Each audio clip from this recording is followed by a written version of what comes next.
Hey guys, how's it going? My name is Jeremy. Welcome to Polyphonic Press.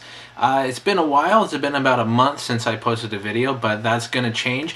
I meant to get one up on Monday, but I ran into a friend that I hadn't really seen in about 5 years, so unfortunately I wasn't able to get that up, but I will be doing videos more consistently, twice a week, Mondays and Wednesdays, and maybe occasionally on Friday, depending on how my work schedule goes. But I'm glad to be back. I hope you guys had a good holiday season and a good new year, and so let's get right into it. So mainly for the first couple weeks for the new year, I'm going to be focusing on albums that I didn't really get around to reviewing this past year, either because I wasn't reviewing at the time or I just didn't have time to get to them.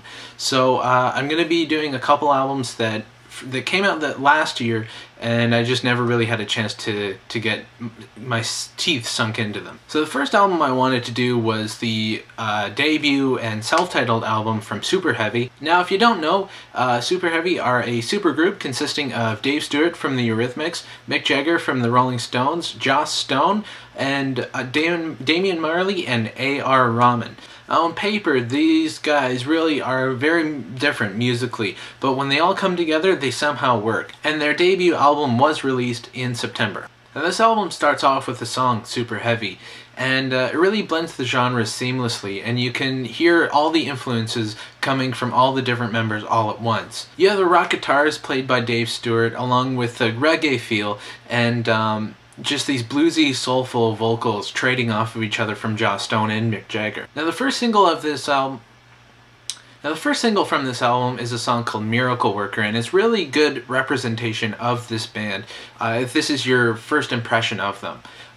You know, you have the reggae feel that's very influenced by Damian Marley, and you have this great call and response from Marley, Joss Stone, and Mick Jagger, trading vocals. And one thing I found interesting is I thought that the vocals would be a little busy because you have three vocalists who are have very distinct voices, but because they do this call and response thing, it really is arranged in a way that's very well done, and it's not overshadowing one particular vocalist. They're all have equal opportunity. One Day, One Night is a bit of a slower song. It starts off with this electric guitar playing off an electric piano like a Fender Rhodes.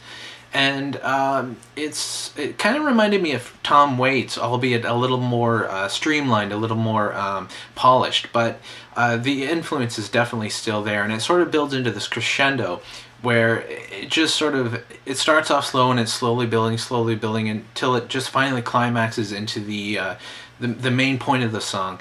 And it's really well done. I know it's been done over and over in pop music, but really this formula really works. And there's that old saying, if it's not broke, don't fix it. And that's definitely true with this. I mean, yeah, it's been done time and time again, but there's a reason for that, is that it sounds good. A bit of a lesser known single from the album is Beautiful People, and again it has that reggae feel with the soulful vocals over it, and you know, again, it's just a fun song, and I really found myself enjoying this one, not as much as Miracle Worker, but definitely a standout for me on this album. You know, in a lot of these songs you can hear everybody's influence, and that's what I really love about supergroups, is everyone brings their own thing to the table. But this is just a fun, feel-good song, and it kind of sounds cheesy, but you really can't help but love it.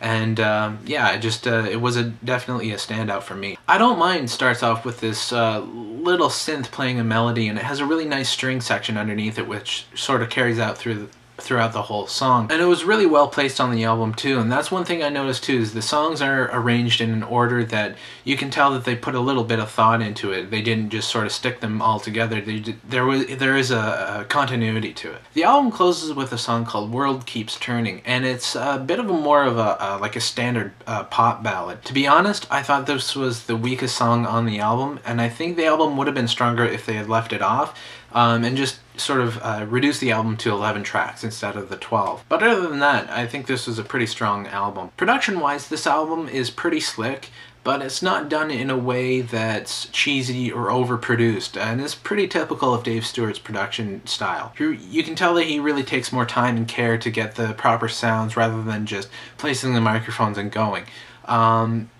not that that isn't a good way to record, but you can tell that he really spent a lot of time sort of perfecting the sound. This album is pretty good, has a couple weak spots, but overall a strong effort, so I'm going to give it a 7 out of 10. So anyways, that's what I thought about the album. Let me know what you guys think in the comments or with the video response. Don't forget to check out the Twitter, Facebook, Last.fm pages, and the website. All the links are in the description. Don't forget to subscribe, that way you'll know when I post a new video. And if you've got a suggestion for me to review an album, please let me know in the comments or with a private message. And I guess that's about it. I'll see you guys next time. Take care.